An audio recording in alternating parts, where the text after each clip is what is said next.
Always the first thing for me is you have to sit down with the director and get a sense of what movie he's making. So I had a quick talk with Zach, and then I went out and started to do a bunch of little doodles, like this one. So that's your first sketch? Which I'm keeping really safely. Yeah, I think this might be worth money one day, because it looks a lot like what I'm seeing behind me. I love that it's on a napkin. Yeah. Were you like in a restaurant or something? I was at a coffee shop. No way. Yes. I mean, it's important to get somewhere very quickly. The director looks at this, says, you know, I get it, that's cool. Basically, my role in this was to take Patrick's original vision, the original sketch, and bring it to a realization. I think first and foremost, with any car, with establish a stance, which Patrick did, you know, from day one. You can see how the rear end is way much higher than the front end, and this gives it the aggressive and intimidating first impression.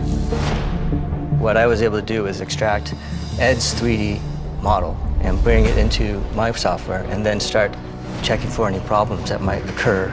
With some math and some science, you could actually predict how it's going to work somewhat. Yeah, you could do full compression on the shocks. No way. And then turn the wheel and recognize if there's going to be an issue with the hood. We actually took a little trip to the Warner Brothers Museum and see the other Batmobiles, just seeing how ours would differ. Some of the key elements are obviously power. We want to have a bunch of horsepower, so it was about 550. Placement was a big factor with this car. Obviously, you look at the car, there's no room for an engine in the front. You can't have a motor hanging out the back, so the motor's actually behind the driver's compartment, mounted backwards. The motor's flipped around. Motor's flipped around, exactly. We use what's basically a monster truck transfer case, a gigantic 4-gear hunk of aluminum that sits right behind the passenger seat that redirects the power back to a rear end, which is another task because the ring gear has to rotate different directions. You know, so there's a lot involved in putting that thing together. Mainly, we're just looking at how it handles, how the shocks work, how the tires react to bumps. And one of the first things that we learned watching with our suspension cam that, you know, it had some wheel hop. How do you figure out what's causing the wheel hop? Well, it was a combination of things. One, we had to add more valve into the shock. There is some external adjustment in the shock that we could do right there at the test session. There's basically bypass tubes where you can limit the oil flow. That helped, so we knew that we were on the right path. And then the other thing that was really fighting us was just the sheer weight of these tires. This is before we actually cut rubber off of them. Give me some perspective, like what do these tires weigh before you cut the rubber off? 500 pounds a corner. Yeah. 500 pounds? Wheel and tire, yeah. Very heavy. A tire? And it's unsprung weight, so. Yeah, it's massive amounts. I mean, the wheels are quarter-inch thick steel. So when you cut that rubber off? Yeah, we dropped 150 pounds or so, you know, from one of the rear tires. And that made a huge difference, adding about 60% more valving to the shocks internally, fixed the problem. What did the day 2 testing consist of? Well, this was a pretty big moment because this is the primary body piece that's basically been installed in this car. So you're starting to get a feel for what this thing's going to look like. That was a big moment for me. It really was, yeah. You kind of started feeling the scale of it. And this was really just such a plus for us all the way around, was to be able to have this time at the Chrysler Proving Grounds in Detroit. This is when the car really just starts looking so cool. I mean, and this is Mike Justice behind the wheel, you know, coming through cones, and this was basically mimicking roads in Detroit that we'd be filming on later. So Tim would set him up, he would time him, he'd come through those cones, and you know, obviously if he hit a cone on the Proving Grounds, he was hitting a wall somewhere downtown Detroit. Tim Rigby, he recorded all the data. Every time we went out, he would record pressure in each airbag, tire pressure, brake system pressure, temperatures, everything. So there was a constant log. And you can see a couple of those shots coming out of how the car just reacts and suspension works, and you can see him, you know, doing a little S-turn and correcting. You know, I think that's what really made the whole project such a success. When we talked with Zach, he said, the machine gun, I want it to be out. He wanted to see it all the time. Plate that would have been replaced, and this is a typical. So this is like a repair job. Yeah. Now this particular detail on the hood, it's a way of introducing the Bat motif without being so literal like the previous, you know, Batmobiles, and we're using like negative space to create that. Inspired by American muscle cars. Yeah. You know, Hemi Cuda, like 66 GTO. It's basically a one-off airbag over a bypass shock system, so we can alter the ride height on the fly while the car's in motion. The car weighs 8,500 pounds. We need a tremendous braking power. Brembo was kind enough to step up and build some 8-piston calipers for us, some gigantic rotors, ton of steering angle on the thing, you know, so you can recover from any situation you might get yourself into. It has about 2 feet of front suspension travel. 2 feet of travel? 2 feet of travel, yeah. They're gigantic front A-arms. So like I said, it's all built with the same theory that you would build a race car.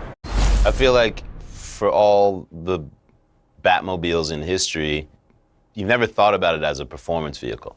When we started talking about doing the Batmobile, it was very much talking about doing, let's do a purpose-built vehicle. I got to drive it. Oh, you did? I remember putting it in first gear and having to stomp on the brake just to hold on because the car is like, let's go. The first time that I actually got to set it into a drift through some cones with precision driving and then drift back around another cone, my mind was blown. That's fun because, you know, that's the sort of fantasy of it, right? Because you want to believe that the Batmobile could do that. Yeah, but when you're a kid and you're playing with the Batmobile, that's the kind of stuff that you're doing. You're like, and then you're jumping it, and you're thinking to yourself, this is what you wish it could do. And now I'm sitting in this car, and this is what it can actually do.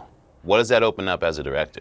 By having the real Batmobile that can perform and do stuff, it's almost like when you hire an actor who can actually do martial arts.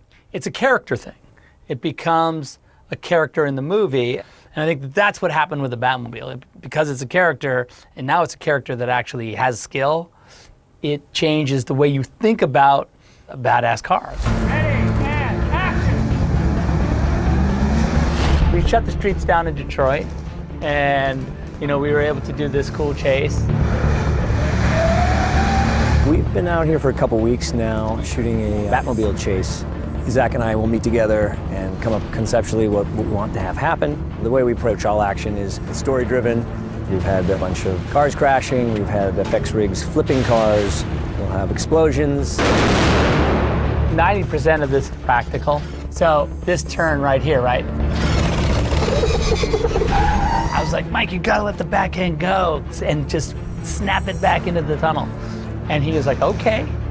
Because we're gonna do this counter so that you can see the back end break free, right? Ooh, shoom, so you can look down the side of the car a little bit. Yeah. Even though it doesn't seem like a big deal, that's all concrete right there, and that's for real. Don't hit that concrete. Don't hit that concrete. That's actually real concrete. That's real concrete. And we didn't have a lot of Batmobiles.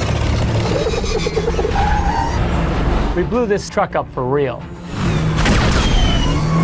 We blew that up for real. That's all real. That's all real. Then that's a CG interior. That's a whole CG shot. Wow. This is a real Batmobile jumping off a little jump, but with no boat around it. But your Batmobile actually gets to jump. Yeah. You feel you're building a relationship with the car every time it does something. Yeah. See, it's cool because we never get off the car. It's like once you're driving, you're moving. So like your point of view is you're with the car. Where does the Batmobile go from here? You know, we're coming up on Justice League, and there's going to be hopefully a place for the Batmobile again in the next movie. It does get to take its place now alongside the other Batmobiles, and I think it's a pretty high honor. It's exciting to see your Batmobile alive out in the world. It's cool.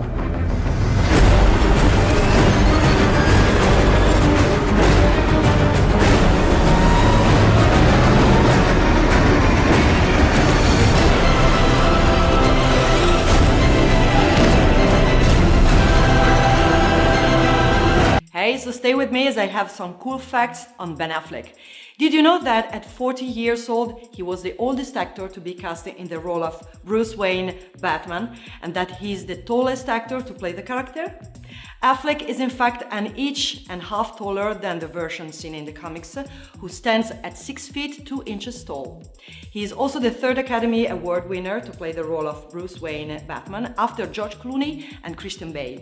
He and Clooney are both two-time Oscar winners and won their second Oscar together as producers of Argo in 2012. He is the first to have won before playing Batman. What's your favorite Ben Affleck movie? Let me know in the comments below. And remember, we publish new videos every day, so be sure to subscribe for more great content. See ya!